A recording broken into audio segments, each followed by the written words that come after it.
My name is Jennifer Bressenham, and I'm going to tell you the tale of the Three Little Pigs, originally told by James Phillip, but this version is retold by Flora Steele in 1922.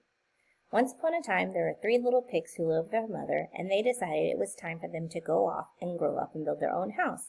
So, when they found a perfect place for them to live, the first little pig built a house out of straw, the second little pig built a house out of twigs, and the third little pig built a house out of bricks. One day, a wolf came along, and he was so hungry, and he could smell pigs down the road. So he came upon the house with the straw, and he knocked on it, and he said, little pig, let me in." And the pig inside of it said, "Not by the hair of my chinny chin chin."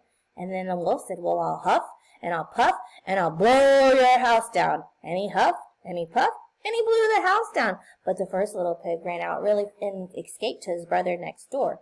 And so the wolf comes up to him, and he does the exact same thing to the second little pig's house. He huffs, and he puffs, and he blows the house down because it was only made out of sticks. Well, they escape, and they go to their brother's house made of bricks. So they said, "Surely it's stronger than ours."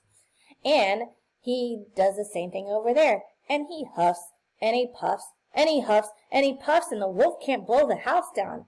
And the pigs are all excited and jumping up and down and dancing inside. And he says, "Don't worry, little pigs. I'm going to come get you through the chimney." While he's doing that, guess what the older brother in there the third little pig's doing? He's making a big pot of soup, boiling and putting it underneath the fire in the chimney. Because as soon as he hears that the wolf's coming down the chimney, he opens the lid of it, and then they put the lid back on, and they boil the wolf, and they have him for supper instead. The moral of the lesson is, the more you try, the harder you work, the smarter you are.